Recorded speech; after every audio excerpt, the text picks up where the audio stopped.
Bonjour à tous les téléspectateurs et bienvenue sur Relais Politique et Actualité. Je suis Monsieur Coré Jérémy.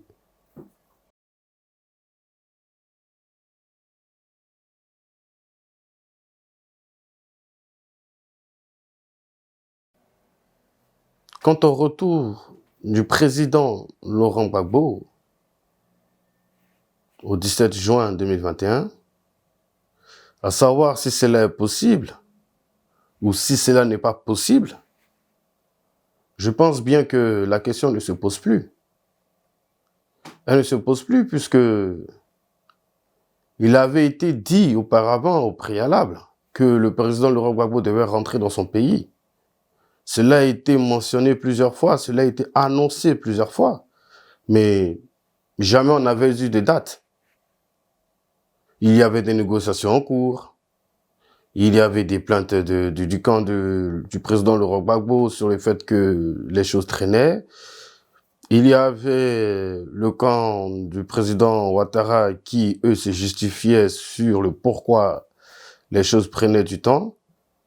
Donc, il n'y avait pas... Là, en ce moment, cette question pouvait se poser.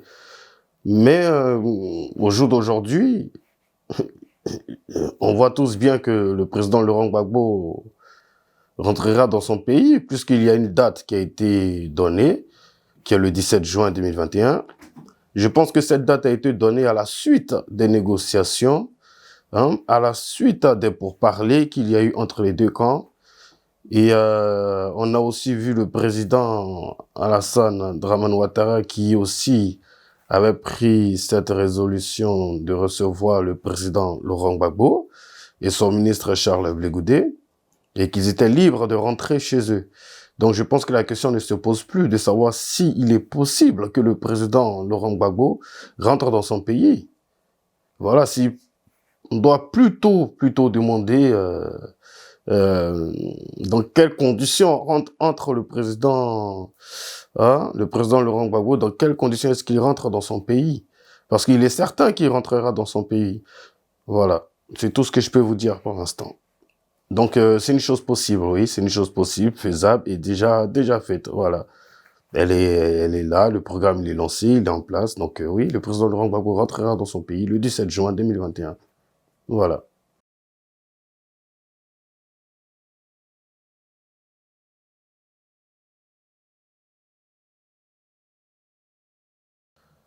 Alors, quant à la réconciliation en Côte d'Ivoire,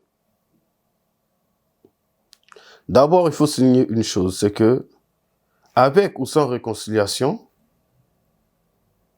il est normal et légitime que le président Laurent Gbagbo rentre dans son pays.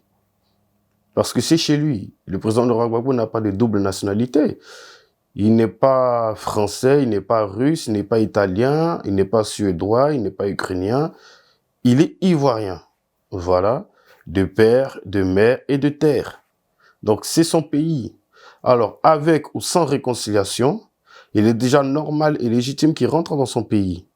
Ensuite, quant à la crise post-électorale qu'il y a eu en Côte d'Ivoire, à savoir s'il pourrait y avoir une réconciliation entre le camp Gbagbo et le camp Ouattara, parce que ce sont les deux forces majeures qui ont primé sur la crise post-électorale. Donc, quand on parle de réconciliation aujourd'hui en Côte d'Ivoire, on parle du camp Ouattara et du camp Gbagbo, que ce soit sur le plan politique que le plan national. Voyez-vous? Alors, lorsque on parle de réconciliation et qu'on veut aller à la réconciliation, tantôt je disais qu'il est normal et légitime que le président Laurent Gbagbo rentre dans son pays avec ou sans réconciliation. C'est une fois dans son pays, une fois sur sa terre natale, que ensemble les acteurs politiciens, les acteurs de la crise post-électorale qu'il y a eu depuis même, je dirais même, depuis 2002 jusqu'à 2011, ces acteurs-là, ils ont cette obligation, cette obligeance de se mettre ensemble, de s'asseoir autour d'une table ronde de parler et de savoir comment mettre en place une stratégie pour apporter une réconciliation vraie et véritable. Pourquoi? Parce que le monsieur qui fut président de la République, monsieur Laurent Gbagbo, qui a été déporté à La Haye, ensuite, on a vu tous les conditions dans lesquelles il a été déporté à La Haye. Il y a des partisans, il y a des personnes qui soutiennent le président Laurent Gbagbo. Ces personnes-là ont eu mal. Ces personnes-là ont eu des douleurs. C'était une honte pour la nation ivoirienne en elle-même. Voyez-vous. Il y a aussi le camp Ouattara qui, eux aussi, prônent des pertes humaines, qui aussi partagent aussi une certaine douleur. Il y a des gens qui ont perdu leur famille, d'autres ont perdu leur mère, leur père, des deux camps. Donc, quand les personnes qui soutiennent le monsieur qui est le monsieur en question dont nous parlons, monsieur Laurent Gbagbo, quand nous avons des personnes qui le soutiennent et que ces personnes regardent en face le président Ouattara, sachant que ces personnes ont perdu des parents, ils ont une haine, une rage. Quand on a des partisans de M. Ouattara qui en face regardent M. Laurent Gbagbo et ces personnes regardent en arrière et qu'elles ont perdu des parents, elles ressentent aussi une haine et une rage en voyant M. Laurent Gbagbo. Voyez-vous? Donc je pense que ce sont ces acteurs-là qui doivent se mettre ensemble et essayer de trouver une stratégie pour emmener leurs partisans non seulement à la réconciliation et à la paix, mais cela ne viendra uniquement que par les deux acteurs, par les deux grandes familles politiques. Voilà.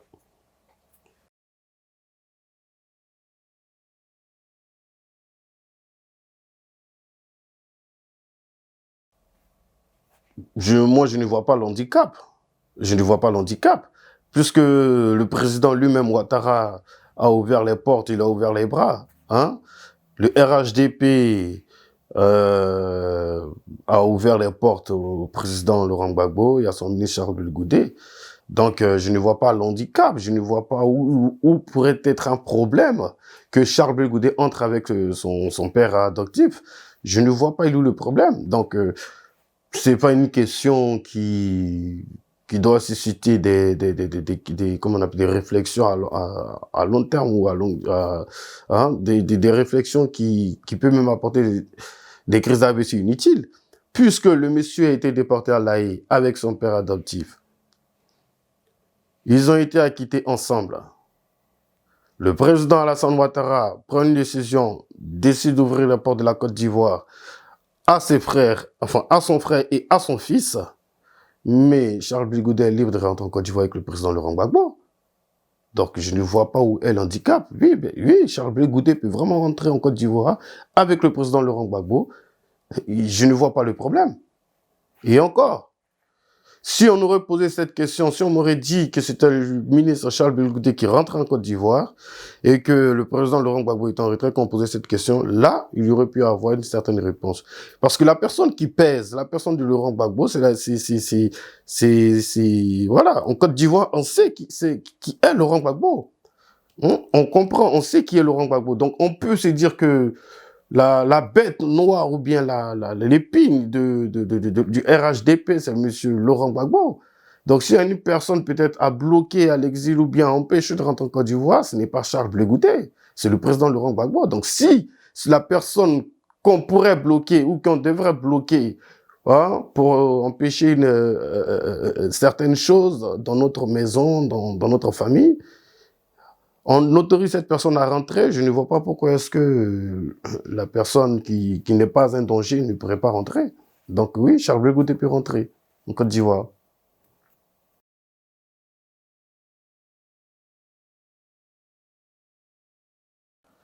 Alors,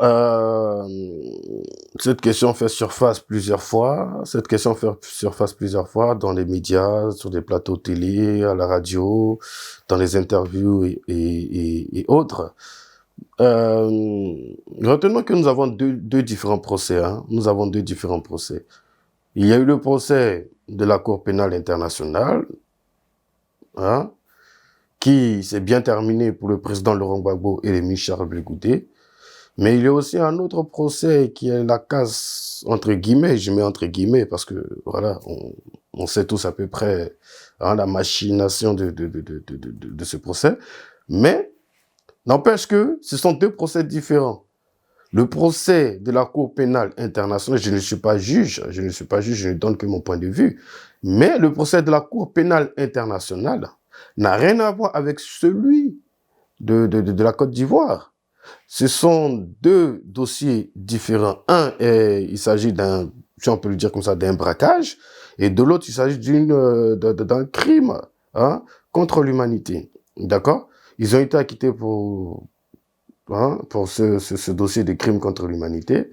Il y a le dossier du braquage ou de la casse de la BCAO qui est en cours au niveau de la Côte d'Ivoire. Après, à savoir s'ils seront arrêtés une fois arrivés sur la Côte d'Ivoire ou si le président Laurent Gbagbo serait arrêté, je ne suis pas du RHDP, je ne suis pas comment on appelle, membre du gouvernement de M. Ouattara, je ne suis pas non plus M. Ouattara, et je ne suis pas un juge en Côte d'Ivoire, voyez-vous. Donc, je ne peux pas me prononcer sur ça pour dire que oui ou non, M. Laurent Gbagbo sera arrêté une fois arrivé en Côte d'Ivoire. Mais je pense que si M. Laurent Gbagbo prend l'initiative de rentrer chez lui en Côte d'Ivoire et que M. Ouattara ouvre les portes à M. Laurent Gbagbo de rentrer en Côte d'Ivoire, je pense que c'est plus pour le sujet de la réconciliation de la paix véritable en Côte d'Ivoire. Alors, pour ce sujet, je pense, pour ma part, que faire condamner le président Laurent Gbagbo une fois en Côte d'Ivoire ne serait pas noble pour le président Ouattara lui-même, puisque le président Ouattara lui-même se réclame homme de paix, homme de réconciliation et homme de gaieté, homme de joie. Donc, pourquoi, lorsqu'on veut avoir une réconciliation, pourquoi ne pas se pardonner d'abord entre leaders pour pouvoir véhiculer le message? Alors, le pardon entre leaders commence par là. Le président Ouattara pourrait tout simplement, par une grâce, une simple grâce, comme on appelle, comme on le dit dans notre jargon en Côte d'Ivoire, laisser tomber l'affaire. Voilà, tout simplement. Et puis, ça montre à la population une réconciliation entre les leaders, ce qui pourrait motiver la population à se réconcilier, tout simplement. Voilà.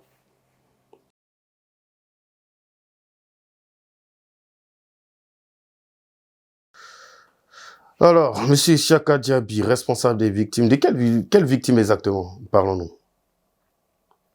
Nous parlons de quelle victime exactement? Parce que M. Isiaka Diaby, à mon humble avis, était effectivement le représentant des victimes, mais depuis, je crois, 2002, si je ne me trompe pas. Mais après, il y a eu des changements. Il y a eu des changements. Voyez-vous. Nous avons Madame Diakité Massandje, si je ne me trompe pas sur son nom. Même là, dernièrement, je crois en feuilletant un peu sur les réseaux sociaux, j'ai vu en train de se plaindre du fait que M. Isiaka Diaby prône haut et fort être le responsable des victimes de la crise post-électorale, sachant que c'est elle qui porte le flambeau. Bon, donc du coup là, on se pose des questions. M. Isiaka Diaby est-il vraiment le représentant légal ou est-ce Madame Diakité Massandje? Entre ces deux personnes, qui vraiment porte le flambeau? Bon, moi je sais que M. Isiaka Diaby, c'est en 2002. S'il a été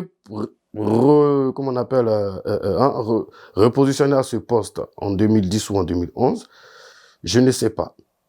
Mais je pense que la personne qualifiée pour ce poste, puisque c'est cette personne qui a été positionnée là, est Madame Diakité Massandje. Alors, quand M. Isiaka Diaby se promène sur les plateaux télé, on ne dit pas de ne pas défendre les victimes. Parce que quand on parle des victimes, on ne parle pas d'un camp. Lorsqu'on parle de victimes, on ne parle pas d'un seul camp. On parle des deux camps. Voilà. Voire même de trois camps. Parce qu'il y a le camp Ouattara, il y a le camp Gbagbo, et il y a le camp innocent. C'est-à-dire les personnes apolitiques qui n'ont rien à voir. Donc on ne parle pas seulement d'un seul camp. Donc, lorsqu'on parle de victimes, on parle de tous les camps. Donc, lorsque une personne dite représentante des victimes, cette personne doit parler au nom de toutes les victimes. Au nom de toutes les victimes, je dis bien. Alors, je pense qu'il y a un manque d'organisation déjà au sein de leur groupe, parce que deux personnes ne peuvent pas se batailler là et dire que c'est moi, c'est moi, c'est moi. Donc, pour moi, M. Issaka Diaby, déjà avant même de taper la poitrine, de dire que je défends les victimes ou de se mettre sur des plateaux de télé pour faire des défenses qui n'ont pas lieu d'être, je pense qu'il faut d'abord mettre une certaine organisation dans leur groupe avant de se prononcer, tout simplement. Faites-nous sortir la vraie personne responsable, représentante des victimes. Vous nous faites sortir cette personne qui est légitime, légale, et on écoutera cette personne, tout simplement. Donc pour l'instant, M. Issaka Diaby n'est pas écouté. Il n'est pas écouté parce que les Ivoiriens ne le reconnaissent pas en tant que tel. Voilà. Les Ivoiriens ne le reconnaissent pas en tant que tel. Donc, excusez-moi, je ne peux pas parler sur le cas de M. Issaka Diaby, puisqu'on ne parle pas de quelqu'un, enfin, nous parlons là d'une personne qui n'est pas à sa place, tout simplement. Voilà.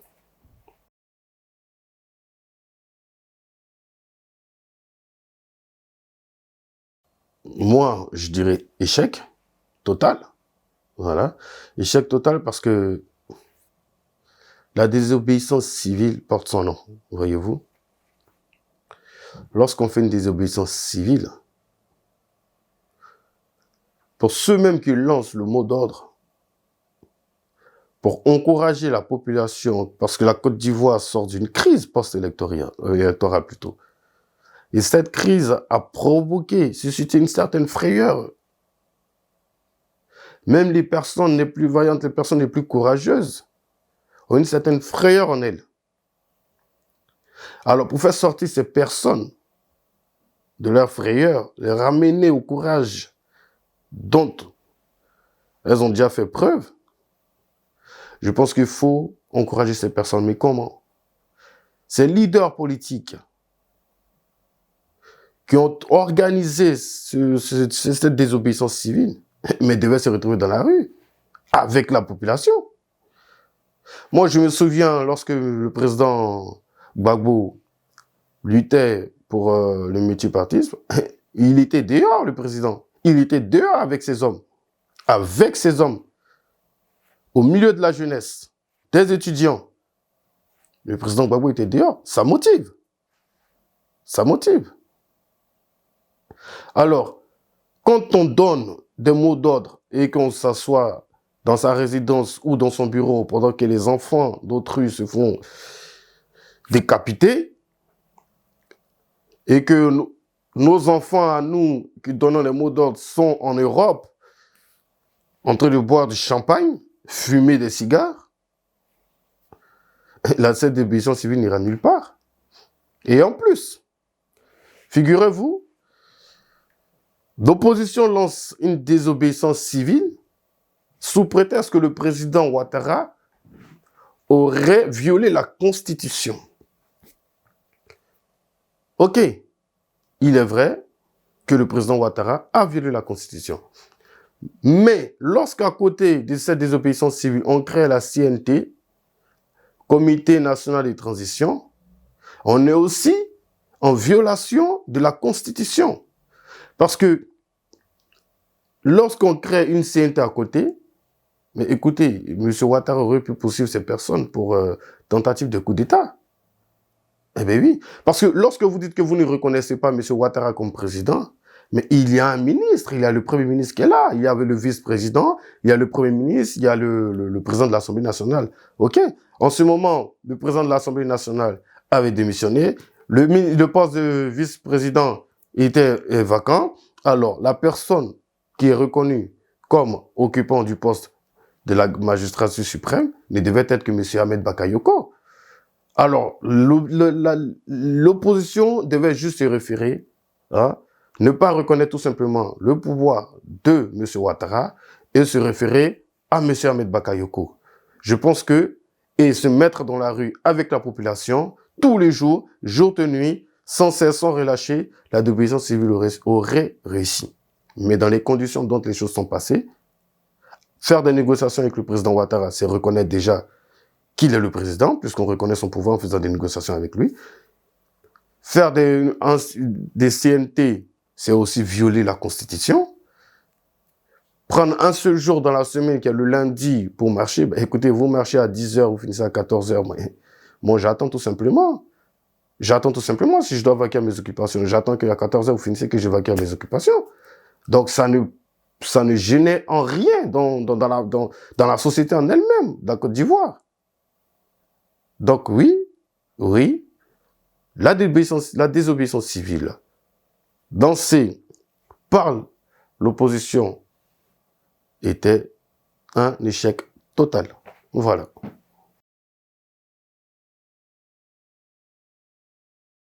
Ah, mais ça, faut demander à M. Laurent Gbagbo. Je ne suis pas Laurent Gbagbo. Et d'ailleurs, je ne suis même pas de son parti politique. Je veux dire que je ne suis pas membre. J'ai jamais été au gouvernement de M. Laurent Gbagbo.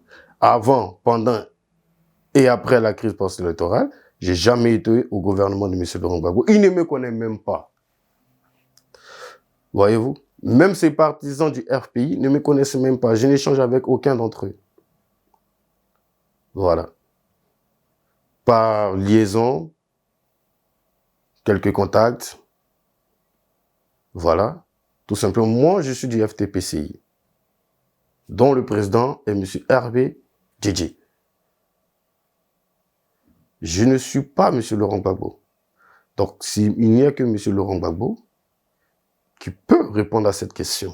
Ou alors, si M. Laurent Gbagbo a déjà fait des confidences à un membre de son cabinet, de son parti, de sa famille politique, adressez-vous à cette personne et cette personne donnera la réponse, tout simplement.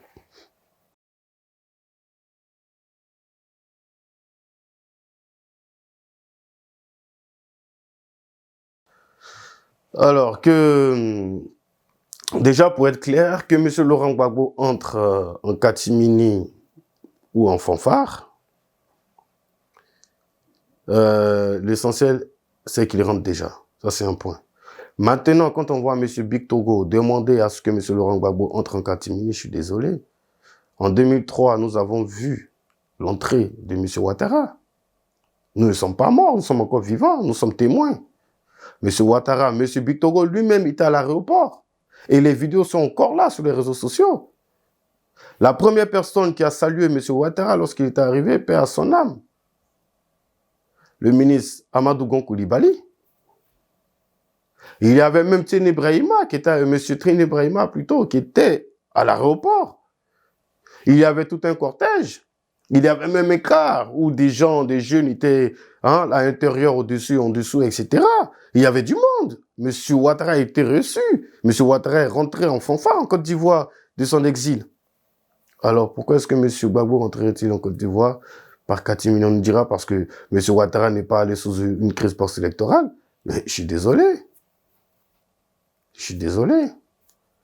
M. Laurent Gbagbo est un homme politique connu, reconnu en Côte d'Ivoire. C'est une grosse tête en Côte d'Ivoire. Voilà, c'est l'une des personnes, je pourrais même dire la personne la plus influente en Côte d'Ivoire.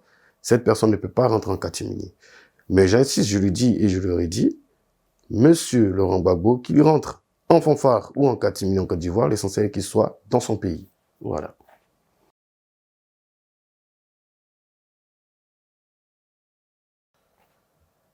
Alors, les élections de 2010, que ce soit M. Laurent Gbagbo qui ait gagné, que ce soit M. Ouattara qui ait gagné, nous avons vécu 10 années. Aujourd'hui, nous partons vers les 15 années, c'est-à-dire vers 3 mandats, à la fin d'un troisième mandat. Et cette personne qui a fait ces 3 mandats n'est que M. Ouattara. Alors, victoire ou pas victoire de M. Laurent Gbagbo, le président c'est M. Ouattara. Défaite ou pas défaite de M. Ouattara, le président c'est M. Ouattara. Après, on sait tous que en ce qui concerne les élections de 2010, on sait tous qu'il y a eu beaucoup, comme pourrait le dire Monsieur Camille Makosso, il y a eu assez de marmaille, voilà, il y a eu assez de marmaille, et cette marmaille a installé le président Ouattara au pouvoir. Voilà. Maintenant, si on veut fouiller dans cette marmaille, je pense que il y aurait beaucoup de surprises. Il y aurait beaucoup de surprises, tout simplement. C'est tout ce que je peux vous dire.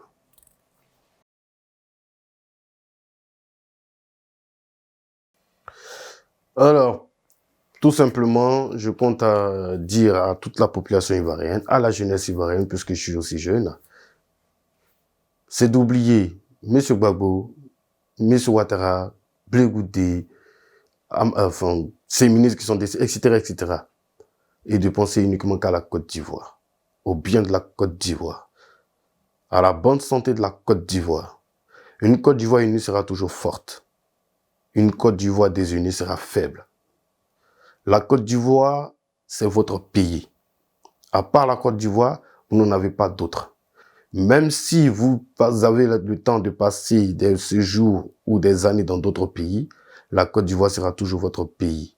Vous ne mourrez pas à l'étranger, vous mourrez chez vous, vous serez enterré chez vous. Et quand bien même que vous mourrez à l'étranger, vous serez enterré chez vous en Côte d'Ivoire. La Côte d'Ivoire, c'est votre pays. Alors, tout simplement, oubliez cette crise post-électorale, allez à la réconciliation, faites la paix, aimez-vous les uns les autres, et que Dieu bénisse la Côte d'Ivoire, que Dieu bénisse encore la Côte d'Ivoire, et que Dieu bénisse la Côte d'Ivoire.